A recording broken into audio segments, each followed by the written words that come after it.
sanibonani indenamkela ezaseTVini ngesixhosa.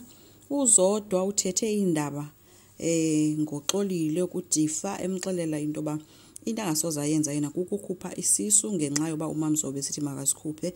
Ufuna umenza lento wayeyenze kuxolile nyani naye. Wothuka ke ngoku udifa into ba uxolile wayekhutshwe isisu xa kwakutheni uMamzobe. Wabe sechaza yonke into ke uzodwa into ba no kwakumkhona umfana ogama lingosifiso owayemithise uxolile umntana wokuqala. Then uMamzobe wamthatha wamsa kumama othile wawumkhuphisa ke esosiso uDifine zangayazi yonke lonto. So uDife bethukhuza lona ba wena wazi indaba ezingaka awuzithethi kodwa ezonto kum yaphela kanjalo. uMamzobe yena umkile kwamkhululi ethi uyokhupha uzodwa emzini wakhe pha kwakhe ufuna ulala ebhedini yakwakhe yena yakhe.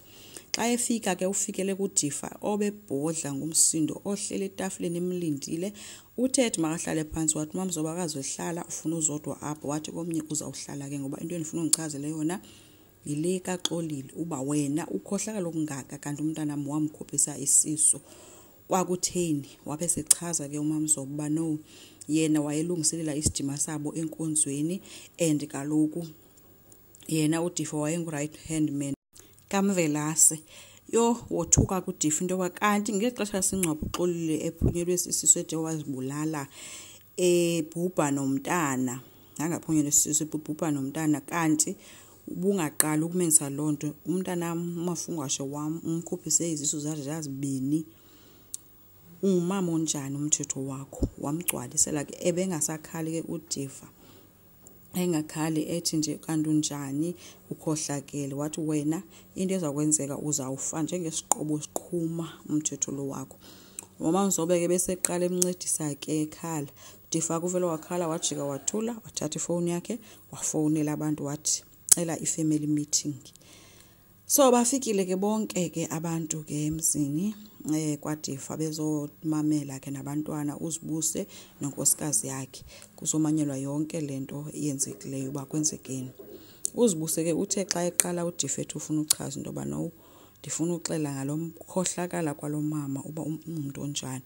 Wathi uzibuse hayi uthethe into ba into singathetha phambi kwabantwana wathi uDifa ewe ndikhathele zimbozi kaMamzobe so ndifuna bonke abantwana bayazi yonke into.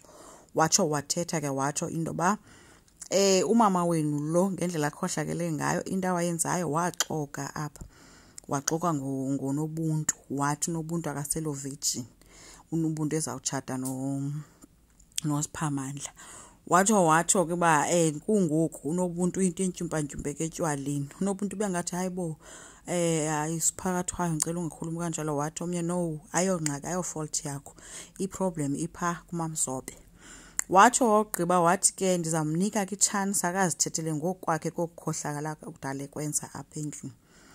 The esatsho kanjalo wangena uMamzobe ke encokweni naye wathi hayabulela yona beyirhayela kudala into ba ngenye imini ke kubekho usuku olufana nolu nje ke kuthethwe yonke into eyenzekayo phansi koluphahla lwakwakhe. Watsho wagqiba wachaza ke into ba nimbona nje umama omncinci wenu lo uzodwa ukhulelwe and ekhulelwe nje umntana umithiswe nguDifa.